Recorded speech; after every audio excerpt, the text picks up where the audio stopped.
Decision نہیں ہوتا. ترجمے سے کبھی قرآن کا فیصلہ کرو تو گمراہ ہو جاؤ. کیوں؟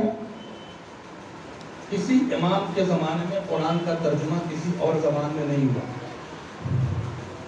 جب قرآن نازل ہو رہا تھا تو جو غیر عرب تھے وہ رسول کے پاس آئے اور کہنے لگے یا رسول اللہ سے کہیں کہ میری زبان میں بھی کچھ آیتیں نازل کر دیں تاکہ ہمیں سمجھنے میں آسانی ہو جائے.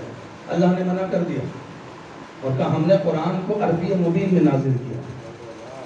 قرآن صرف عربی میں آیا ہے. قرآن کا پہلا ترجمہ فارسی میں ہوا ہے آج سے تقریباً 1100 سال پہلے، امام کی خیبت کے فوراً بعد. امام کی زندگی میں نہ امام نے کسی سے کہا کہ اس کا ٹرانسلیشن کرو، نہ کسی نے کیا. بات اچھی لگ رہی ہے آپ حضرات کو؟ انفارمیٹیو بہت عظیم بات میں بیان کر رہا ہوں. پہلا ترجمہ قرآن مجید کا فارسی میں ہوا امام زمانہ کی خیبت کے فوراً بعد.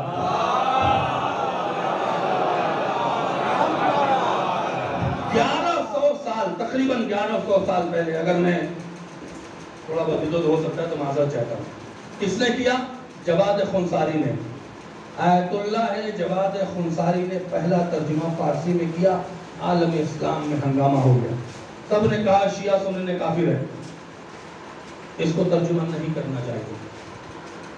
کافر تک کہا گیا انہیں، اس لیے کہ قرآن کا حشر وہی ہو جائے گا توراۃ اور انجیل کا ہوا. 100 سال مناظرہ چلا. اس کے بعد فیصلہ یہ ہوا کہ ترجمہ صرف اس لیے کیا گیا ہے کہ جو غیر عربی افراد ہیں وہ قرآن کے پڑھنے میں بور نہ ہوں، ان کو سمجھ آئے کہ وہ پڑھ کیا رہے ہیں، لیکن ڈیسیزن نہیں ہو سکتا. قرآن کا ترجمہ دیکھ کے فیصلہ نہیں کر سکتے. قرآن میں تو لکھا ہے، قرآن میں جو لکھا ہے عقل کے باہر ہے. توجہ فرما رہے ہیں. پھر اس کے بعد قرآن مجید کا اردو میں کب ترجمہ ہوا؟ یہ اپنے بچوں کو جوانوں کو بیان کر دیتا ہوں. آج سے تقریباً 700 سال پہلے قرآن مجید کا سب سے پہلے اردو میں ترجمہ کرنے والے اہل سنت کے عالم شاہ ولی اللہ محدث دہلوی ہیں. پھر ہنگامہ ہوا تو یہ طے ہوا کہ قرآن کا ترجمہ فیصلہ نہیں سنا رہا ہے. ترجمہ نکلا ہے رجم سے. رجم کہتے ہیں پتھر مارنے کو. توجہ فرمائیں. ترجمہ حاصل مصدر ہے. ایکشن ختم ہو جاتا ہے تو ایک لفظ رکھ دیا جاتی ہے. ترجمہ کیا ہے؟ باغ میں آم کے پتھر مارے، 1 مارا، 2 مارا، 3 مارا، 3 مس کر کے 1 لگ گیا. آم ٹوٹا ہاتھ میں آ گیا. جب نتیجہ آ گیا اس کو ترجمہ کہتے ہیں.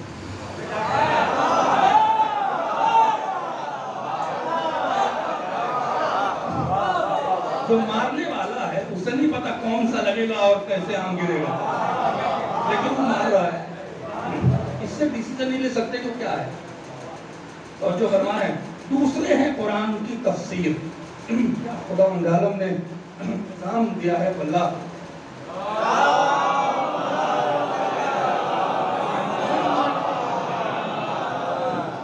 آپ کی دعائیں رہے تو مجلس مکمل ہو جائے گا انشاءاللہ. ٹھیک ہے.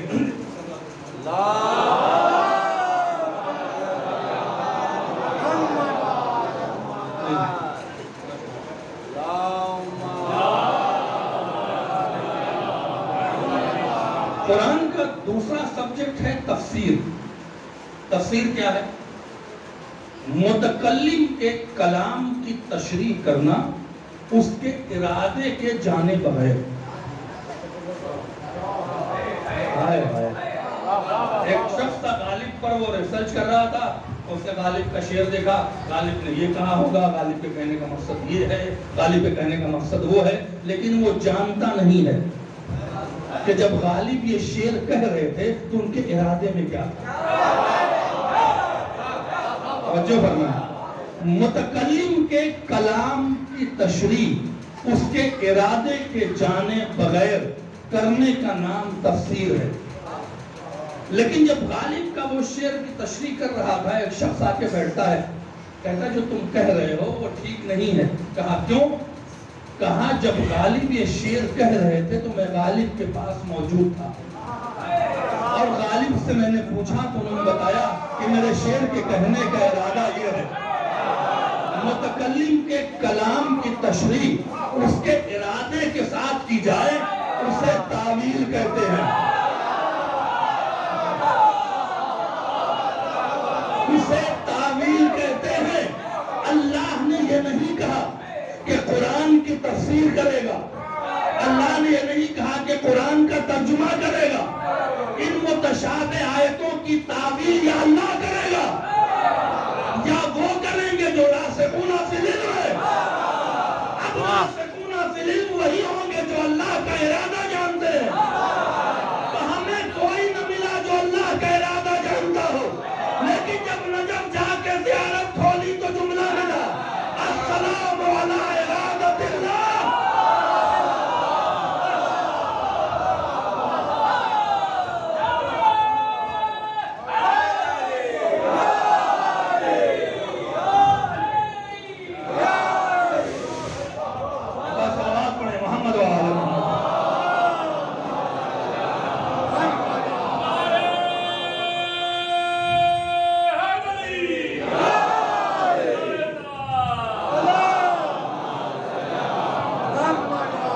سلام اس پر جو اللہ کے ارادے کو جانتا ہے،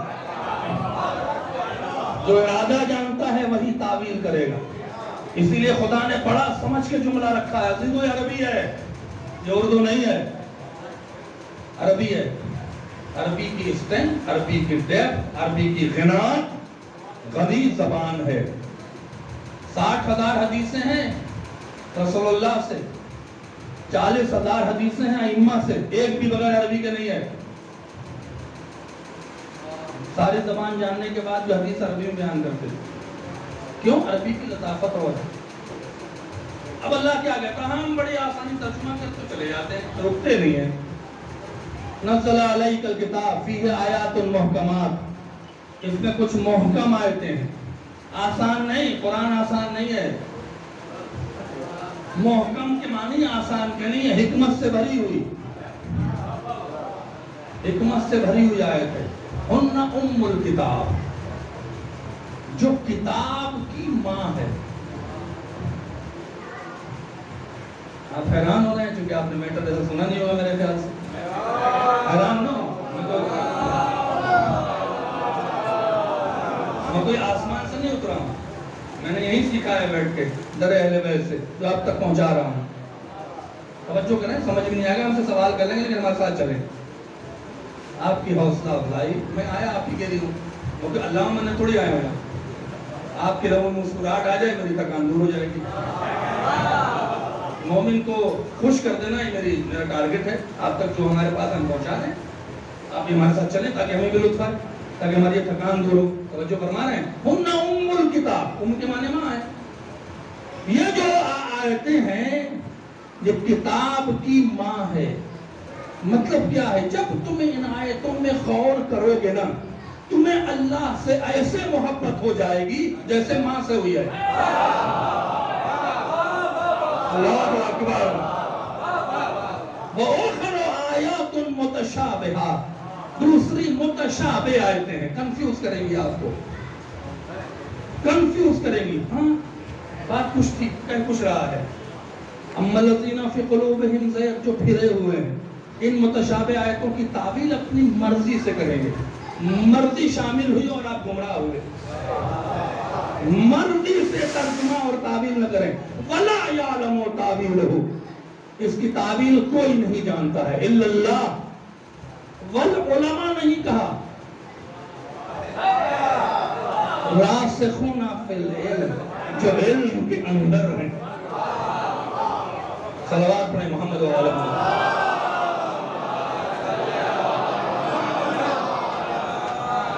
دوسری بات یاد رکھیں، قرآن اشارے کرتا ہے۔ خدا کی قسم میرا چیلنج ہے، کاش تھوڑا وقت نکالیں، تھوڑا مطالعہ کریں تو سمجھ آئے گا کہ یہ مذہب کیا ہے۔ قرآن کے اشارے اگر آپ سمجھنے لگیں تو اللہ تعالیٰ سے 1000 سال کی دعا مانگیں گے کہ زندگی دے، تاکہ میں لطف اٹھاتا جاؤں۔ یہ ان کے لیے ہیں جو اہل علم، اہل مطالعہ، اہل معرفت ہیں۔ قرآن اشارے کر رہا ہے۔ آئیے آپ کو ایک اشارہ سناتا ہوں، اور ایک قاضی نور اللہ شوسری کا ایک مناظرہ ہے۔ جو جہانگیر کے دربار میں کیا تھا، اور ان کے بعد کے علماء نے یہ لکھا ہے کہ اس سے پہلے اس طرح کی تعبیر کسی نے نہیں کی ہے۔ یہ جو سنا رہا ہوں یہ اپنا خون جگر جو آپ کو دے رہا ہوں۔ جب جہانگیر کو گرفتار کر کے دربار میں لایا گیا اور جہانگیر نے کہا حاضر نواز شوقی شہید ثالث کو، تو جہانگیر نے کہا بھائی ذرا بلا کے سن لو۔ سلفیوں کا دور تھا، سلفی ابن تیمیہ کے ماننے والے یہ خبیث ترین لوگ ہیں، یہ اپنے علاوہ کسی کو مسلمان سمجھتے نہیں، سنی کو بھی کافر کہتے۔ یہ بیٹھے ہوئے تھے وہاں، کبھی بلا لو، پوچھ لو ان سے۔ بلایا گیا، قاضی اللہ شوستری جائے کہنے کہ بھائی کہ شیعہ جو ہیں علی کو اللہ سمجھ کے بلاتے ہیں، کافر ہیں۔ قاضی نے کہا ہم علی کو اللہ سمجھ کے نہیں بلاتے، میں آیت پڑھتا ہوں تم اپنا اللہ بچاؤ۔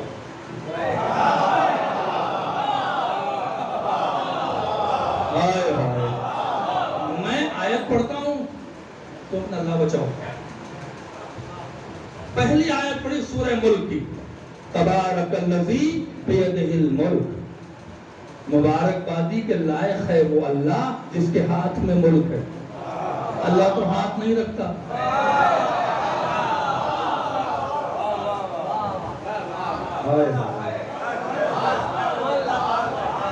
جگہیں گے تو سناؤں گا۔ میرے استاد کہتے تھے خریدار کو دینا تماشائی کو نہیں۔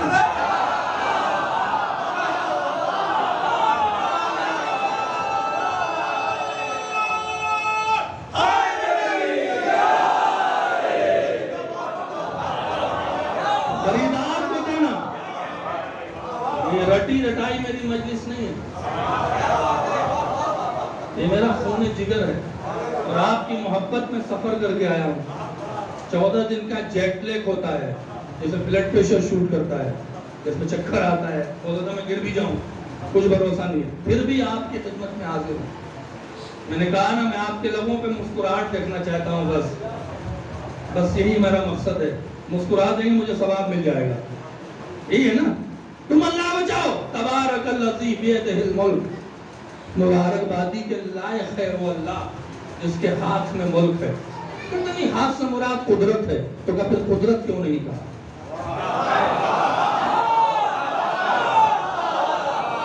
اللہ کیا لفظوں کے محتاج تھا؟ کہتا اس کی قدرت میں ملک ہے، کہہ دیتا للہ الملک، اسی کا ملک ہے۔ یہ ہاتھ کا لفظ کیوں لایا؟ اچھا چلو آگے بڑھتے ہیں، ابھی تم ایک ہاتھ سے پریشان ہو، 2 ہاتھ لے آتا ہے۔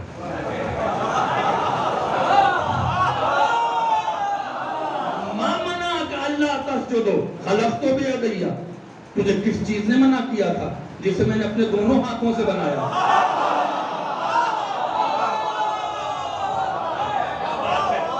اشارے قرآن کے سمجھیں گے، خدا کی قسم 1000 سال کی دعا مانگیں گے، شرط ہے کہ ہدایت ہو جائے، شرط ہے کہ دل منور ہو جائے۔ آپ دیکھیں اسٹیٹمنٹ خدا کا مکمل ہو رہا ہے، ما منع کا اللہ تسجدو خلقتو، اللہ چپ ہو جاتا، کس چیز نے منع کیا تجھے؟ میں نے خلق کیا تھا۔ بات مکمل ہے کہ نہیں ہے؟ میں نے خلق کیا تھا، ختم ہو گیا، خدا ہے، میں نے اسے خلق کیا اپنے دونوں ہاتھوں سے، کسی اور ہاتھ سے نہیں، اپنے دونوں ہاتھوں سے، اپنے دونوں ہاتھوں سے۔ اور میں کیا کہہ رہا ہوں؟ یہ نہیں کہہ رہا کسی اور چیز سے، اپنے دونوں ہاتھوں سے خلق کیا ہے۔ یہاں قدرت مراد ہے، قدرت کی مدد لے لے تو قادر کہاں سے ہوگا؟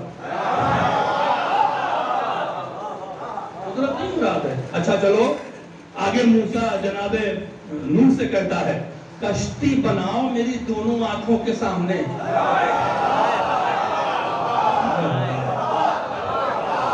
میری دونوں آنکھوں کے سامنے کشتی بناؤ میری دونوں آنکھوں کے سامنے، کہہ دیتا میرے سامنے۔ چلو آگے بڑھ جاتے ہیں، اللہ اکبر۔ کل من علیہا فان الا یبقى وجہ ربک ذو الجلال والاکرام۔ اے رسول ہر شے فنا ہوگی لیکن تیرے رب کا چہرہ باقی رہے گا۔ کہہ دیتا رب باقی رہے گا، کہہ دیتا کہ رب باقی رہے گا۔ یہ کہتا کہ تیرا رسول سب فنا ہے، تیرا رب باقی رہے گا. کوئی پرابلم تھی، تیرے رب کا چہرہ باقی رہے گا. بتاؤ خدا. تو جہانگیر سے پلٹ کے قاضی اللہ شوستری نے ایسی شہادت نہیں پائی عزیزو. پلٹ کے جہانگیر سے کہا یاد رکھ اگر علی نہ ہوتے مسلمان جسم والا خدا مان لیتا.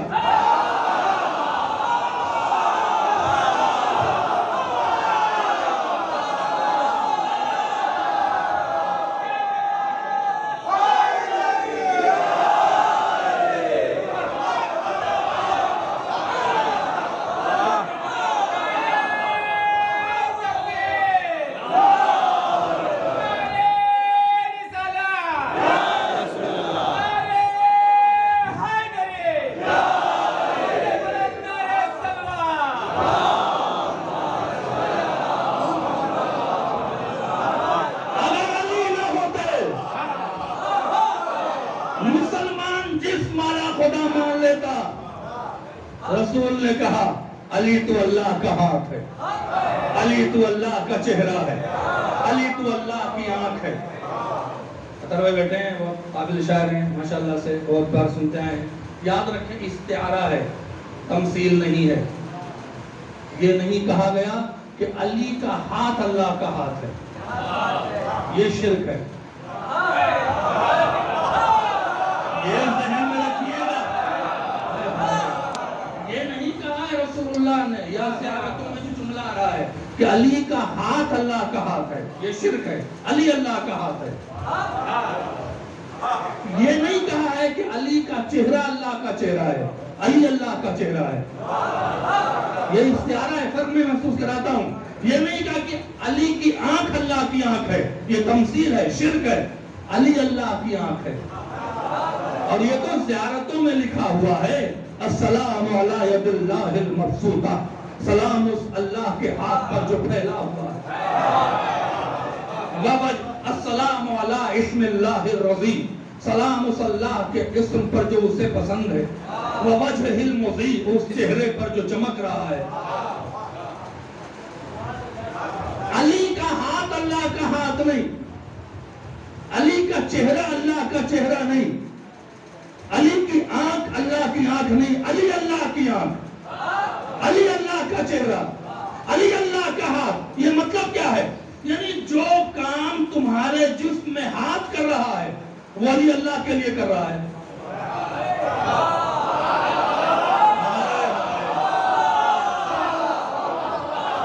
سوئے نہیں، بیدار ہیں.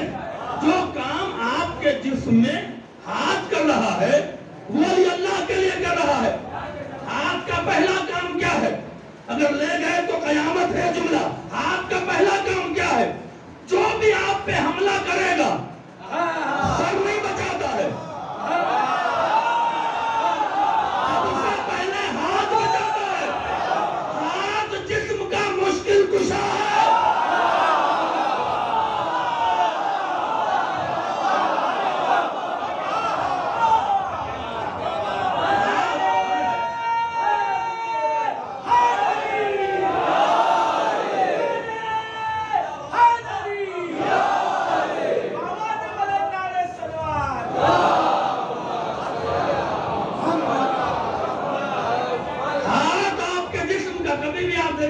لڑائی ہوتی ہے، کوئی بھی حملہ کرتا فوراً ہاتھ ایسے آتا ہے، کوئی بھی چیز سامنے آتی فوراً ہاتھ ایسے جاتا ہے. ہاتھ جسم کا مشکل کشا ہے. جسم مدد نہیں کرتا، ہاتھ مدد کرتا ہے. لہذا بلاؤ کہ اللہ کو مدد کرے گا.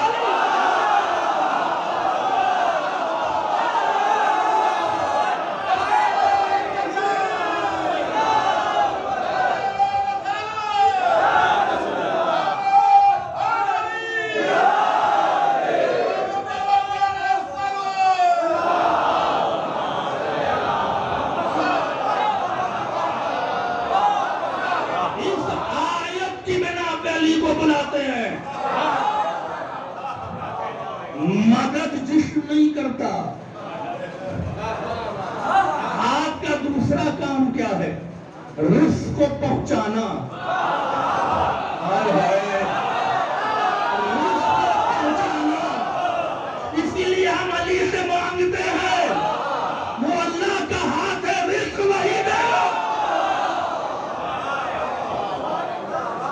توجہ فرمائیں، جسم میں چہرے کا کیا کام ہے؟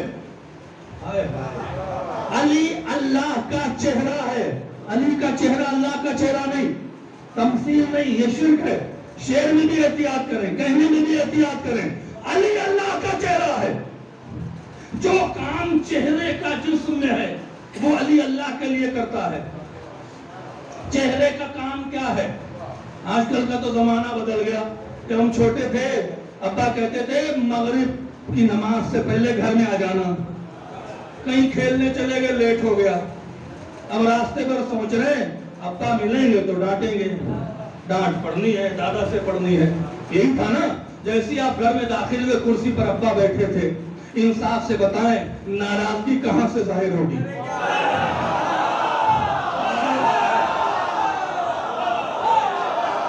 ناراضگی کہاں سے ظاہر ہوگی؟ ہاتھ سے، پیر سے، چہرے سے؟ چہرے سے ظاہر ہوگی۔ اگر چہرے پہ مسکراہٹ آئی ابا راضی ہے، اگر چہرے پہ غضب آیا ابا ناراض ہے۔ ہم اللہ کو دیکھ نہیں رہے، پتا کیسے چلے کہ راضی ہے کہ ناراض؟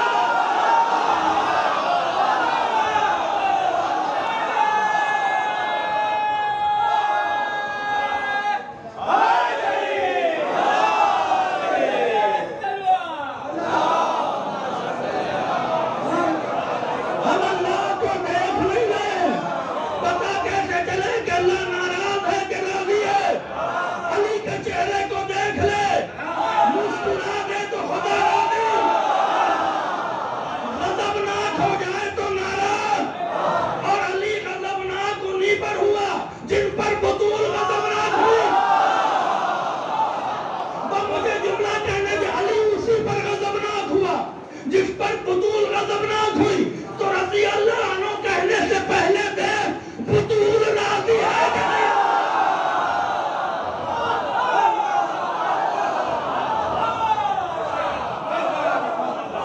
صلوات پڑھیں محمد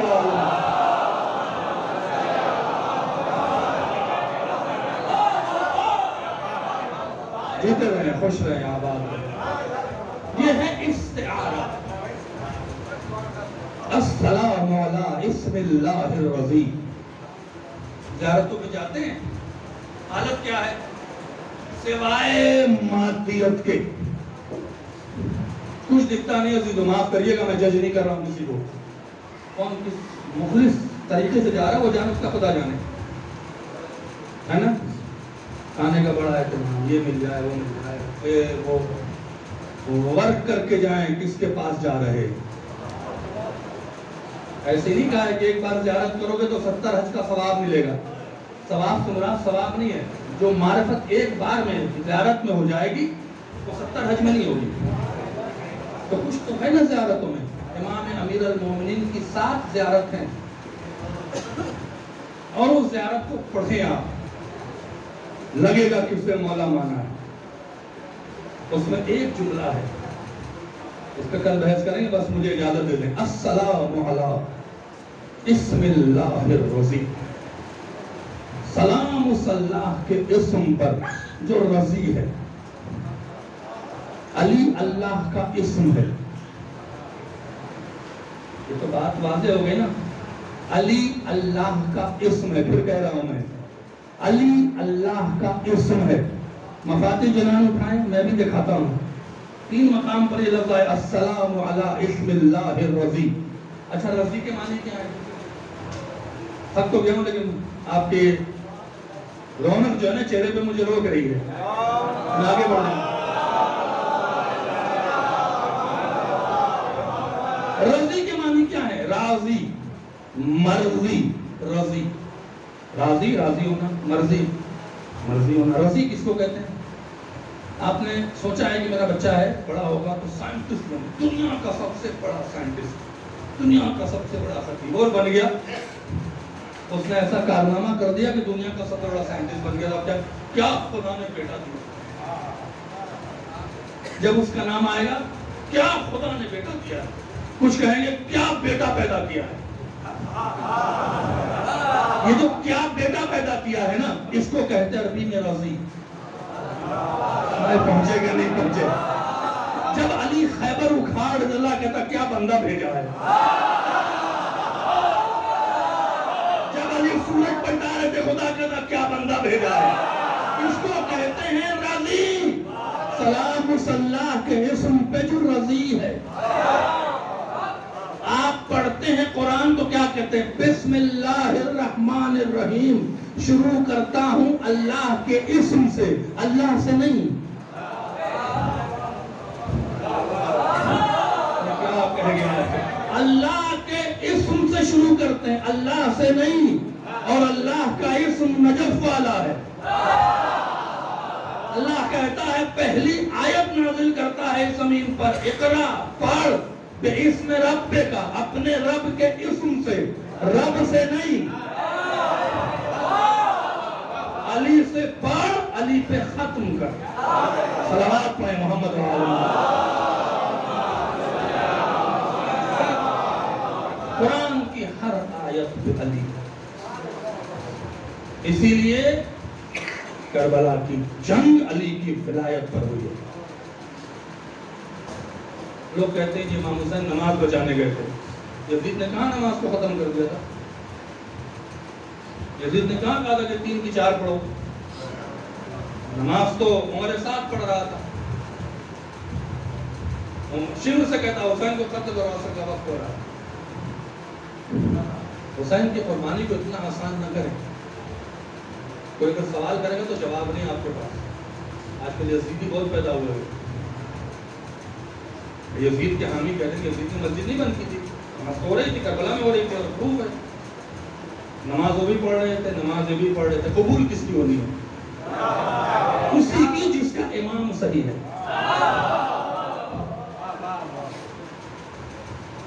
کربلا کی جنگ ولایت امیر المومنین پہ ہوئی. اپنے اندر اور اپنی اولادوں کے اندر امیر المومنین کی محبت پیدا کریں تو کربلا کے مقصد کو آپ کامیاب کریں گے. ادھر ادھر کی اناپ شناپ بات کرنے سے کربلا کا مقصد پورا نہیں ہونا ہے. کربلا کا مقصد ولایت امیر المومنین ہے.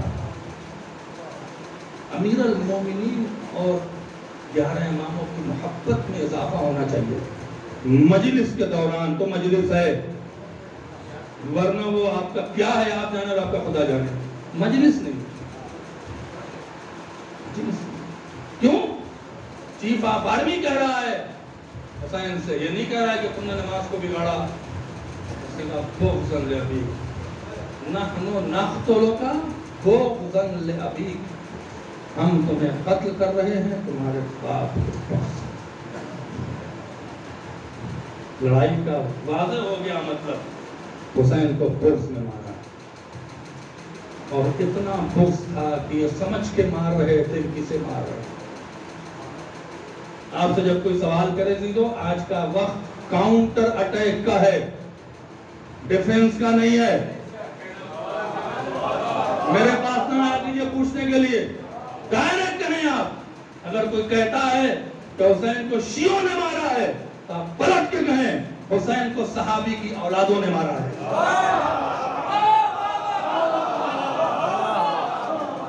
صحابی کی اولادوں نے مارا ہے حسین کو. عمر ابن سعد کس کا بیٹا ہے؟ سعد بن وقاص کا. سنان بن انس کس کا بیٹا ہے؟ انس بن مالک کا.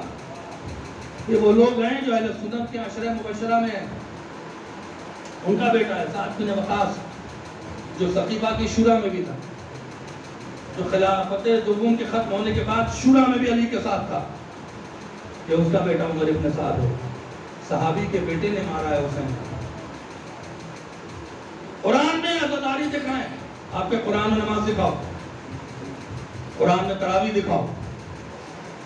کاؤنٹر اٹیک کا دور ہے عزیزو, ڈیفنس کا دور نہیں ہے. اگر مذہب کو باقی رکھنا ہے, جینا ہے تو عزت سے جیو. ہم علی کے شیعہ ہیں, شان سے جیئیں گے. کون کیا کر رہا ہے ہمیں اس سے پرابلم نہیں ہے. ہم علی کے شیعہ ہیں, شان سے جیئیں گے. نہ ہم کسی کو ڈسٹرب کرتے ہیں, نہ ہمیں کو ڈسٹرب کرے. کوئی کیا کر رہا ہے ہم سے کچھ نہیں پتا, کوئی کس کو مان رہا ہے, کوئی کس کی مدح کر رہا ہے, ہمیں پرابلم نہیں ہے. لیکن ہم جو کر رہے ہیں وہ پروف کے ساتھ کر رہے ہیں. جیسے رسول اللہ سے نماز پہنچی ہے, ویسے رسول اللہ سے حسین پہ گریا پہنچا ہے.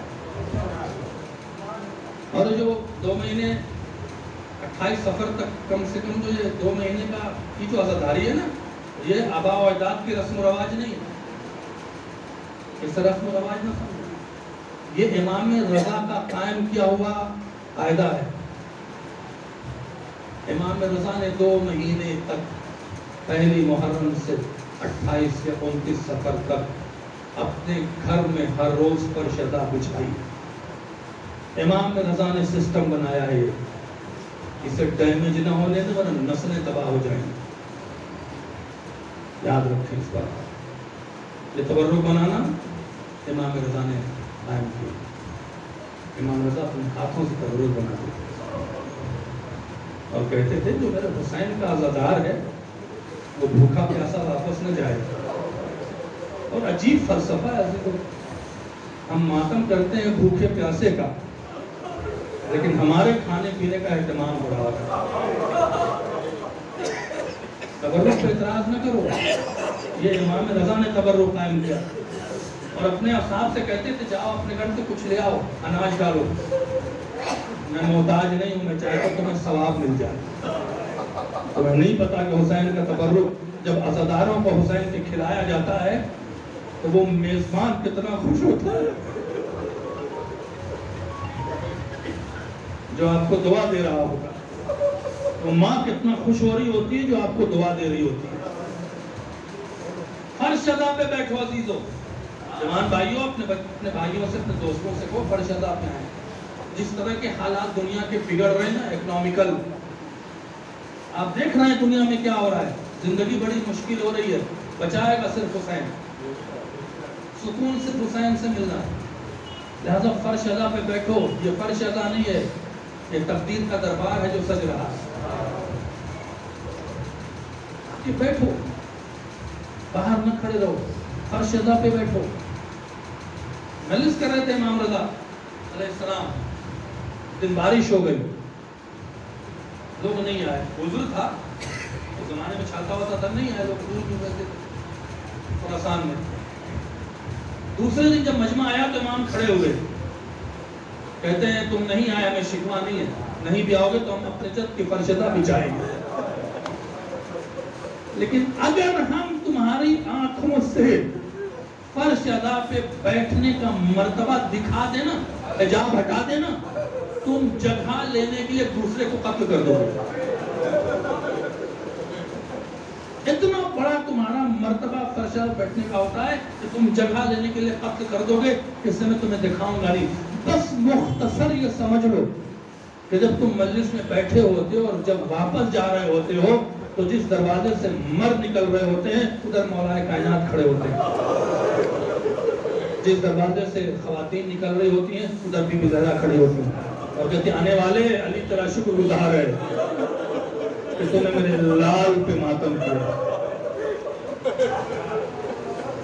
جہاں علی شکریہ ادا کر رہے ہیں وہاں تقدیر نہیں بدلے گی۔ اپنی حیثیت کو سمجھو، ماتمیوں تمہارا ایک مرتبہ ہے بی بی زہرا کی نگاہ میں۔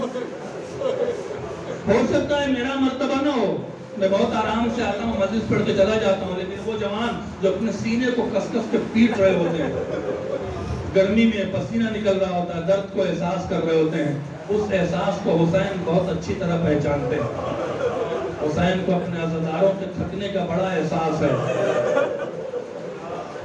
مل کے ایک سے کہا تھا کہ بیٹھ جاؤ تم لوگ تھکے بہت ہو، کہ مولا سید سجاد سے زیادہ نہیں تھکے ہیں۔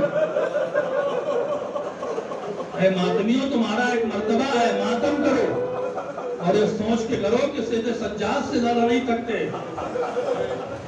جب کبھی تمہارا عزا سے دل پھرنے لگے، مجلس میں نہ آؤ، تھک جاؤ، جاب کر کے آئے، 12 گھنٹے کی نوکری کیا، آئے نہایا، کھانا کھایا، نیند آنے لگی، سامنے بستر دکھا، دل چاہتا ہے سو جائیں، مجلس کی آواز سنائی دی، یاد آیا، اب وہاں پہ کیا کرو؟ میرے استاد نے کہا ہے جب تمہیں یہ احساس ہونے لگے، تمہیں نیند آنے لگے اور تم مجلس سے عذر کے ساتھ یا بغیر عذر کے جانے لگو، بس ایک جملہ سوچ لینا، تمہیں مجلس میں خود بخود وہ فکر کھینچ لائے گی۔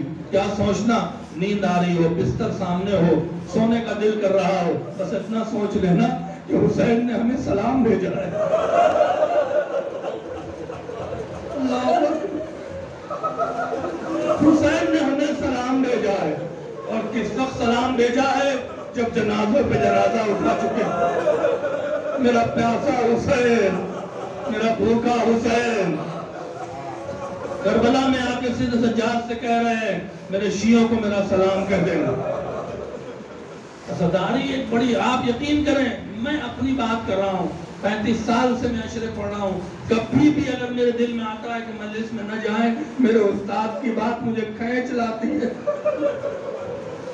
آپ کو اندازہ نہیں ہے کہ اس بی بی پہ کیا گزری ہے.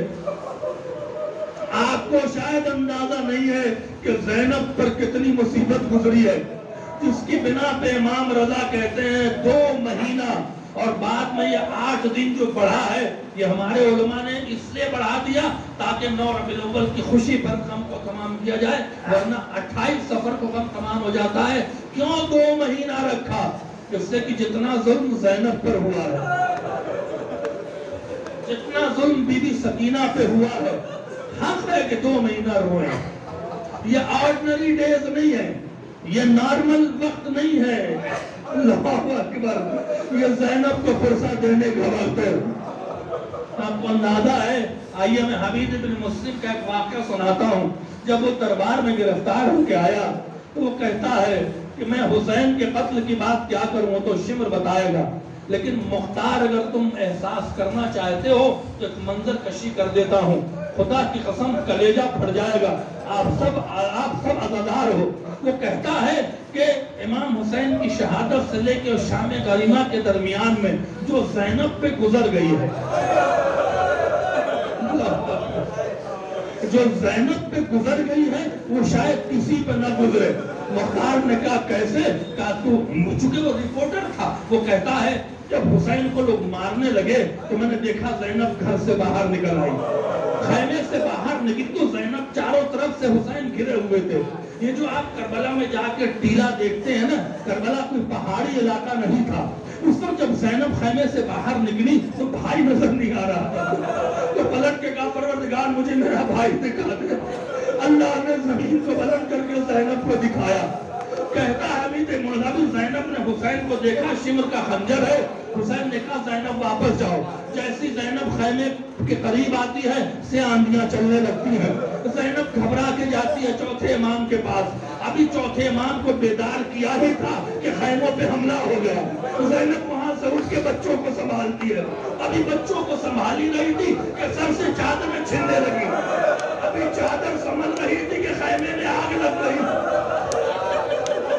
زینب کس کو سنبھالے؟ زینب سکینہ کو سنبھالے. زینب سے سجاد کو سنبھالے کہ زینب خیموں کی آگے بجھائے. کہتا ہے جب خیموں کی آگے پلٹ ہو گئی تو میں گھبرا کے اس بی بی کو دیکھ رہا تھا. میں نے دیکھا کہ اس خیمے کی آگ کے درمیان بی بی بچوں کو تلاش کر رہی ہے. کبھی ادھر دوڑتی ہے، کبھی ادھر دوڑتی ہے. کہتا میں بی بی کو پہچانتا نہیں تھا. میں قریب ہوا کہ پہچانوں. بی بی دوڑتے دوڑتے کربلا میں تھک کے کھڑی ہو گئی. میں قریب ہوا کہ پہچانوں یہ کون بی بی ہے تو میرے کانوں میں آواز آئی. بی بی مدینے کا رخ کر کے کہہ رہی تھی نانا زینب کو بچے نہیں ملتے. نانا زینب بہت تھک گئی ہے. اس کے بعد کہتی ہے، کہتا حمید بن مسلم کی مختار تمہیں احساس نہیں ہے زینب کی بے پردگی کا اثر حسین کے چھوٹے چھوٹے بچوں پر تھا. اللہ اکبر. غیرت دارو تمہارے گھر میں تمہاری ناموس ہے. حسین کہتا ہے حمید بن مسلم کہ زینب کی بے پردگی کا اثر چھوٹے چھوٹے بچوں پر بھی تھا. کہا کیا ہوا؟ کہ جب شام غریبہ آئی تو میں جا کے فرات کے کنارے بیٹھ گیا. میں دیکھنا چاہتا تھا کیا ہوتا ہے. دیکھا اس درمیان سے ایک بچہ دوڑتا ہوا نکلا، فرات کی طرف جا رہا تھا. میں نے دیکھ کے زمین پر لیٹ گیا کہ بچہ مجھے دیکھنے نہ پائے، لیکن بچے نے مجھے دیکھ لیا تھا. وہ کہتا ظالم کھڑا ہو جا. جب اسی میں کھڑا ہو گیا نا تو عجیب جملہ کہتا ہے مختار. کہتا اگر میں تجھ سے کچھ سوال کروں گا تو تماچے تو نہیں مارے گا؟ دو جملے کی روایت کرو لو عزیزو، اگر میں تجھ سے سوال کروں گا تو تازیانہ تو نہیں مارے گا؟ اس نے کہا نہیں میں تمہیں تازیانہ نہیں ماروں گا، بتاؤ کیا سوال ہے؟ کہ مجھے فرات کا راستہ بتا دے۔ اللہ اکبر، پوچھا فرات پہ جا کے کیا کرو گے؟ کہا میرا چچا سو رہا ہے۔ کہتا ہے مختار یہ عباس کے کسی بھائی کا بچہ تھا جو چچا کہہ کے پکار رہا تھا۔ اس کے بعد کہا چچا کی لاش پہ جا کے کیا کرو گے؟ یہ کہہ کہ حمید بن مسلم چپ ہو جاتا ہے۔ مختار نے پوچھا جواب کیا ہے؟ کہا مختار نہ پوچھو، تم مر جاؤ گے جواب سن کے۔ میں عزیز کے لشکر میں تھا، بہت رویا تھا۔ کہا بتا کہ اس بچے نے کیا کہا؟ کہا اس بچے نے کچھ نہ کہا، بس اتنا کہا مجھے فرات کا راستہ بتا دے، میرا چچا سو رہا ہے۔ میں جا کے یہ نہ کہوں گا کہ مجھے تماچے مارے گئے، میں نہ کہوں گا کہ مجھے تازیانے مارے گئے، بس اتنا کہوں گا چچا اٹھو، پھوپھی کے سر پہ چچا اٹھو، پھوپھی کے سر پہ چادر نہیں ہے۔ حمید ابن مسلم کہتا ہے عباس کا لاشا بھاگ گیا۔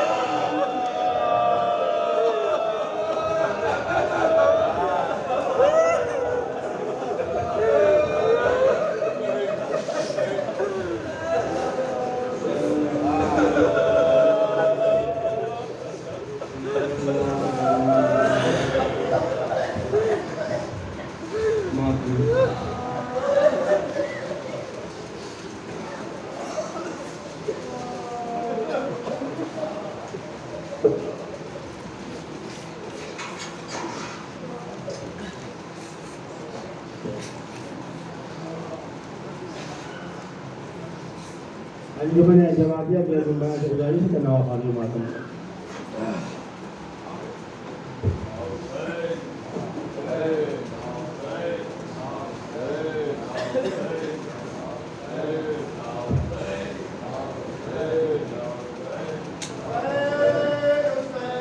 انجمن جماعتیہ خالی ماتم کرنے جا رہی ہے۔